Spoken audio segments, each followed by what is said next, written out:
Buenas tardes, profesora. A continuación, soy el alumno Luis Vázquez Ramos. A continuación voy a exponer sobre la corrupción en el Perú del caso Alejandro Toledo con Odebrecht.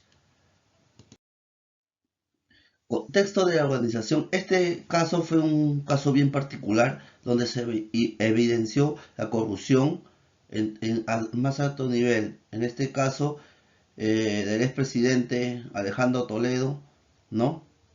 Entonces voy a comenzar por el contexto, ¿no? De este caso, ¿no?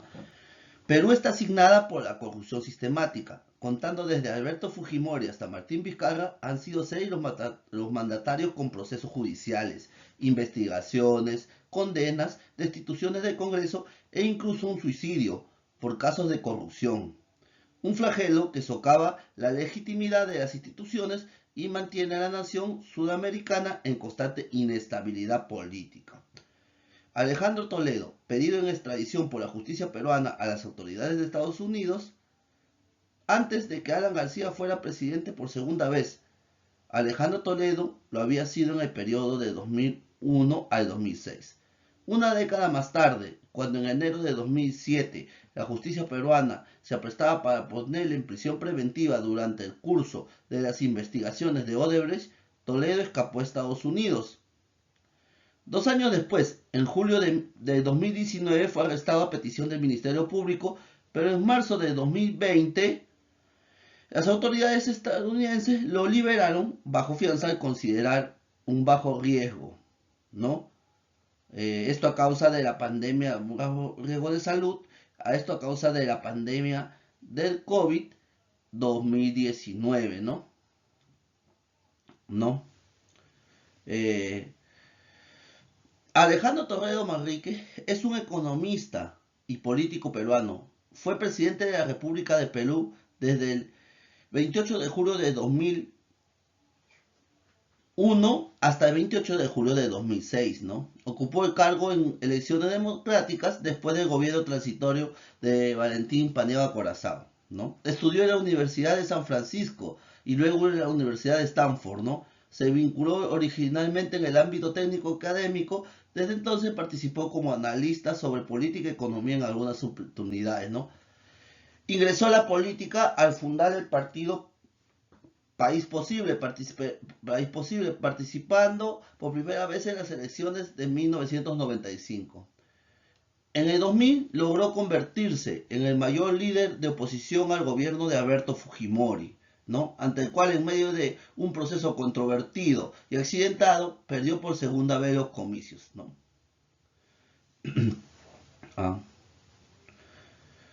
Su gobierno se caracterizó por la consolidación del desarrollo macroeconómico del país, fomentando la inversión extranjera, la firma de tratados de libre comercio e implementación de varios proyectos de inversión e infraestructura y desarrollo humano, ¿no? ¿No? Entonces, vamos a seguir con el análisis del caso propuesto, ¿no? Bueno, en el caso del doctor Alejandro Toledo, acusado de cobrar sobornos millonarios de la constructora brasileña Odebrecht, ha causado gran revuelo en el Perú. Es uno de los expresidentes que han acabado entre rejas o procesados en los últimos años.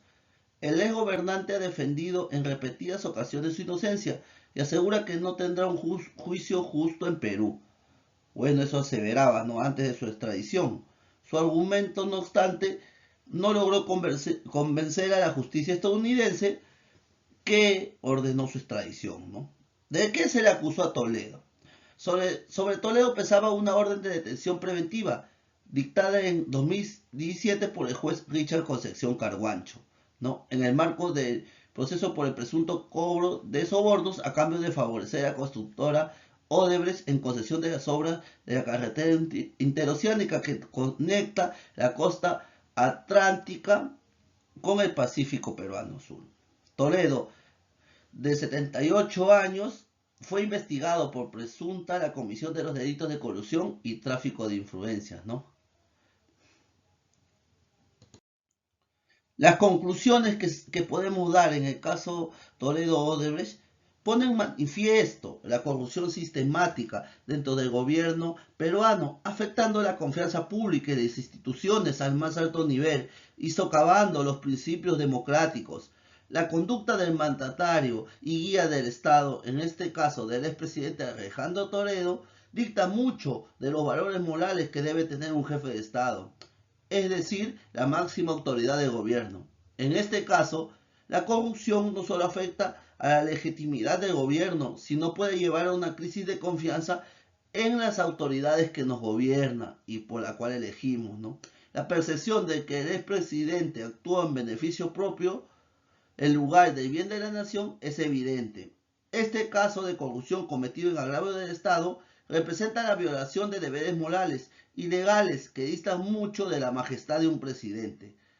La impunidad aqueja a las instituciones del Estado hasta el más alto nivel, como hemos podido ver, y exige reformas profundas en el sistema político actual y judicial, ¿no? Bueno, a continuación estamos dando estas propuestas de solución, ¿no? Es necesario una reforma del sistema de justicia, modernizar y fortalecer el sistema de justicia para abordar la corrupción de manera efectiva. El fortalecimiento de la sociedad civil, apoyar a la sociedad civil y a las organizaciones no gubernamentales para promover la transparencia y la rendición de cuentas. Esto es importante, buena elección de autoridades, analizar y tener una mirada más amplia de la hoja de vida de los postulantes a autoridades en nuestro país, ¿no? Y esto que fue muy importante, ¿no? En la extradición, la cooperación internacional, fomentar la cooperación internacional para combatir la corrupción transnacional que ha ocurrido en este caso. Bueno, eso sería todo en cuanto a mi exposición. Muchas gracias.